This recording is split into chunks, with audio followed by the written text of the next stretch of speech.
Assalamualaikum warahmatullahi wabarakatuh. Perkenalkan, nama saya Fajar Aliuddin dengan nomor NIM 2021 00101123 dari kelas Teknik Sipil tahun 2021 kelas C. Di sini saya akan sedikit memaparkan tentang penyebab kerusakan pada beton dan pencegahannya. Pada proyek-proyek konstruksi di lapangan, soal proses konstruksi maupun pasca konstruksi seringkali dapat dijumpai beragam permasalahan. Salah satunya adalah kerusakan pada beton yang dapat mengakibatkan melebarnya struktur. Kerusakan ini dapat dijumpai pada elemen struktur beton seperti kolom, balok plot, dinding beton. Oleh sebab itu, perlunya untuk mencegah kerusakan tersebut dengan melakukan studi kasus mengenai penyebab kerusakan pada beton sehingga penyebab kerusakan dapat diketahui dan diminimalisir. Proyek-proyek konstruksi di lapangan saat proses konstruksi maupun konstruksi seringkali dapat dijumpai dengan beragam permasalahan. Salah satu adalah kerusakan pada beton. Kerusakan ini dapat kita jumpai pada beberapa elemen struktur pada beton seperti kolom, blok plat, dan dinding beton. Permasalahan ini seringkali mengakibatkan stakeholder yang terkait proyek menjadi khawatir karena dampak kerusakan tertentu dapat mengakibatkan melemahnya struktur. Jika terjadi pada beton elemen struktural, contoh kerusakan pada beton yang sering dijumpai di lapangan adalah bermacam-macam seperti retak pada beton dan faults atau Helcam. Berbagai jenis kerusakan terjadi pada beton ini dapat dengan berbagai macam perhatian pada beton. Namun, pada beberapa kasus, perbaikan pada beton kurang baik juga dapat memperburuk keadaan dan beresiko membuat kerusakan lain di bangunan. Oleh karena itu, untuk mencegah kerusakan pada beton, maka perlu untuk melakukan kasus mengenai penyebab kerusakan pada beton sehingga kerusakan pada beton ini dapat diminimalisir.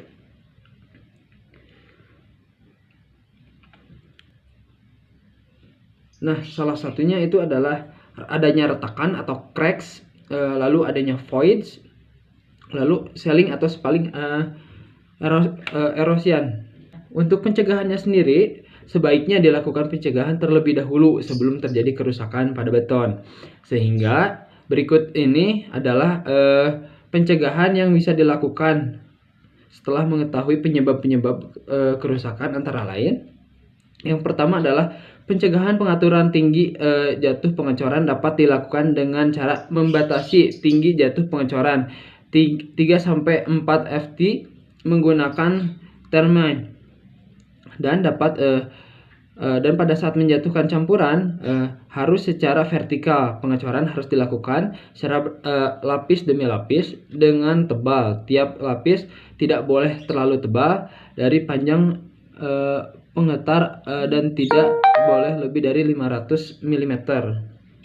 Yang kedua, pencegahan untuk struktur vibrator adalah dengan memaksimalkan pendapatan yang dilakukan dengan vibrator prakerja. Konstruksi harus mengikuti prosedur dengan cara menggunakan vibrator yang benar dalam SNI. Lalu yang ketiga adalah pencegahan keselamatan pembersihan, yaitu dengan melakukan pemeriksaan tulangan yang terpasang sehingga pemasangan ballasting atau pelaksana dan pengawas, desain penanggulangan dan pemasangan tahu beton juga diperhatikan sesuai dengan peraturan standar nasional Indonesia. Lalu yang keempat adalah pencegahan pemahaman beban adalah dengan dilakukan diskusi terlebih dahulu dengan pihak konsultan, perencana, bila memungkinkan untuk diadakannya penambahan beban, maka harus dilakukan pada struktur sebelum adanya penambahan beban. Nah, untuk kesimpulan yang diberikan dari hasil penelitian yang telah dilakukan adalah, yang pertama, penyebab beroperasi mengakibatkan kerusakan belum beton pada fase konstruksi adalah permasalahan tinggi, jatuh pengecoran, kesalahan pembesian, kesalahan pelaksanaan vibrator, kegagalan desain, dan kesalahan pemasangan ballasting.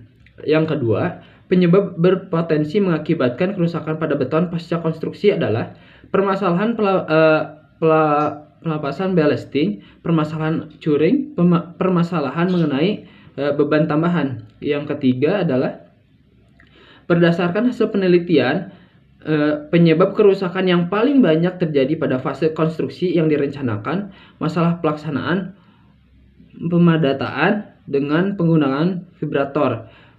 Pemahaman pekerja konstruksi akan pemadatan menggunakan vibrator atau masih kurang baik.